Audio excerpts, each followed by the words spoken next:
Hey there, comic friends and fiends. It's Rob from in front of the Great Wall of Comics. And today I want to talk about PGX and why I won't be using them anymore.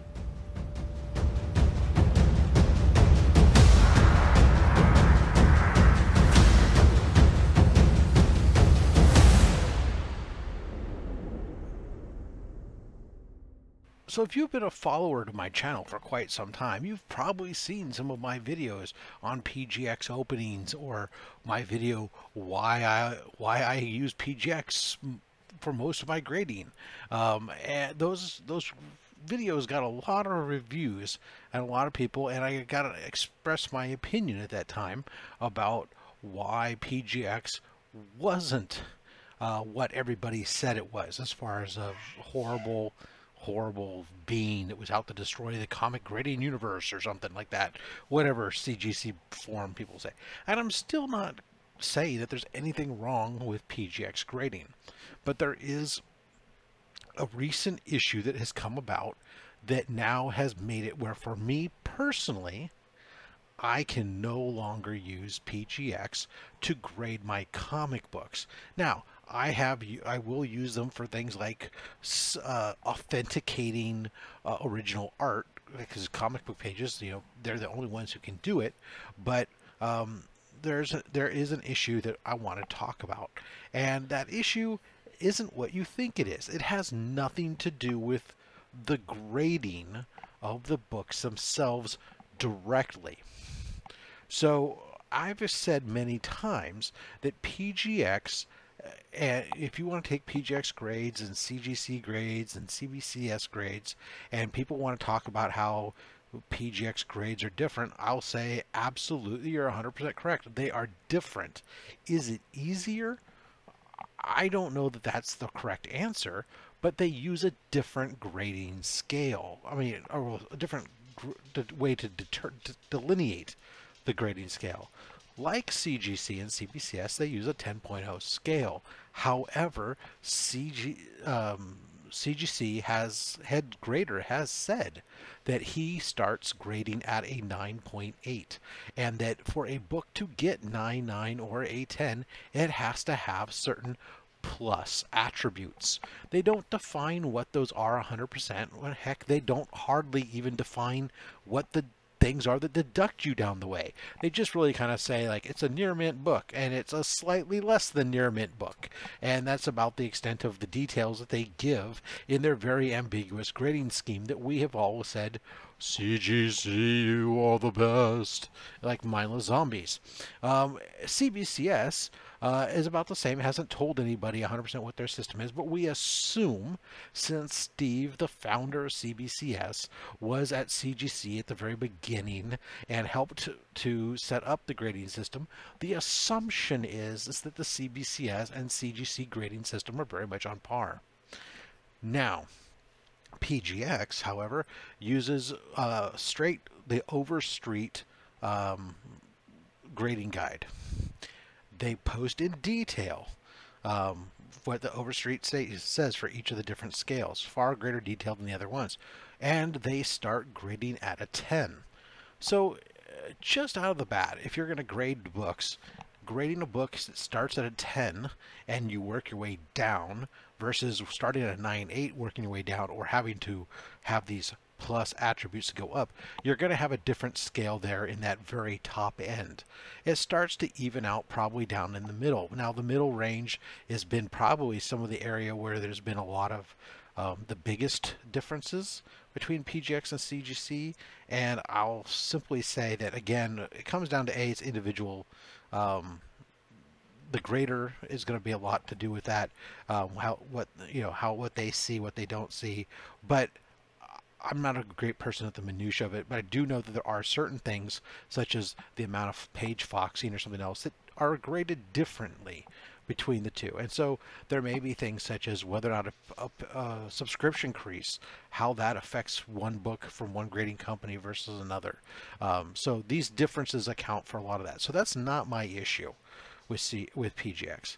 And my issue isn't with their cases, although their cases, yes, they're probably, in their current state today, they're one of the least desirable cases in my opinion. They do an adequate job, but they've had some issue, some rough edges, which I attribute probably to a worn machine. Supposedly they're working on or a worn machining tool that makes these things. Supposedly they're working on a new slab, and that's great. A power to them. And they've done some things such as make some room on their label to be able to put graders notes and other stuff, and that's all cool. But none of that has anything to do with what I'm doing. So the reason why I now personally have chosen that I cannot do business has to do actually with PGX East. So recently, about a month ago, as of this recording, so about May, or maybe it was April, PGX announced the formation of PGX East, which is basically, it's a franchise of PGX that is got a gentleman by the name of Rob Pilgrim, who used to be grader over at CGC, and he has taken on PGX East, and they've done some great service recently. I mean, great turnaround times. They did my piece of art into my original comic book page in 2 weeks, turned it around for $30 plus shipping. So that's really impressive. But the problem is that PGX East, Rob Pilgrim, has also opened up a store. I think it's called like 9.8 Wednesdays. And that store is essentially selling the day. It's a great concept, but a poor design in my opinion. But it's a concept that, hey, the day that books come out, you can pick them up slabbed as 9.8 slabbed books, and the cost is, you know, like $40-50 for the books. And that's kind of cool. No waiting, having no pre-order and wait 4 months to get your new release book, if that's what you want to do. It's a great concept. The problem is that the business that's selling these is also the business that's grading these. This is a problem that PGX had in the past. One of the big issues that haunted them for a while was supposedly their graders, or the owner, I don't remember what the story was, so don't quote me, because, and I don't want to put words, but somebody working at PGX was grading books and then selling them on the side with a different ID or something. That's the story. And that story caused a lot of questions, along with some other supposed scandals that have different amounts of believability to them. But this is one that put a lot of credibility factor on people, because it's like, hey, how can you be an independent grader if you're turning around and selling and profiting off of your grades? What's holding you? Where's your integrity? Because obviously it behooves you just to grade it as high as you can and sell it as such, and you're going to make the money. So the question becomes to, you know, after cleaning that up, and you come back to it now, and your company is now selling books that you're grading. Now, at least it's not behind, you know, some shadowy puppet thing. You're pretty much out in the open about it. But, you know, where's the calls into question the integrity? Why wouldn't you take that book that's on a borderline and mark it up to a 9.8 instead of mark it down to a 9.6? Because that 9.8 you can sell at your 9.8 Wednesdays, and that 9.6 you're stuck on. Now what are you going to do with it? You're going to eat the book. Okay. Whatever. I mean, that's the problem. It's not that saying that that's what they're doing. It could be 100% up and up. 100% legit. But it's that visual that puts a stink on it all, that makes you go, they're not independent. It's the reason why Steve from CBCS was recently in an interview. They're asking him what comics he collects, and he says that he doesn't collect comics because as the head grader of a grading company, that he doesn't think that it would be fair or would be completely independent for him to be grading a collectible that he himself collects, even if he's not grading his own collection or his friends' collections or anything else, just to being in that whole thing. So, you know, when you take it and you look at that, that's just, for me personally, PGX, I wish them the best, because I think that we do need a viable third grading company, and EGS is a lot further to go, although they might have to be the one that steps up.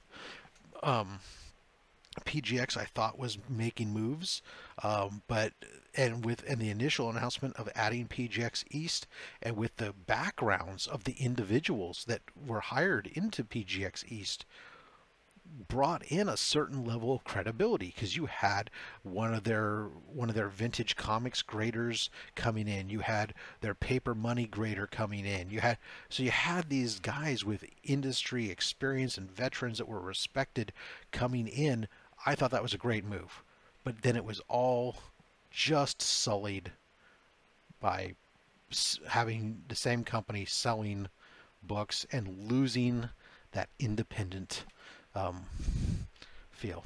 Anyways, I've been thinking, this is something that I've just been rambling about in my own head for a while here, and I thought it was important to get it out, because I know a lot of people had fun, you know, and they were joking with me about various things about my use of PGX in the past, and that's fine. I don't begrudge anybody that uses PGX. I have no ill will towards PGX, and if PGX were to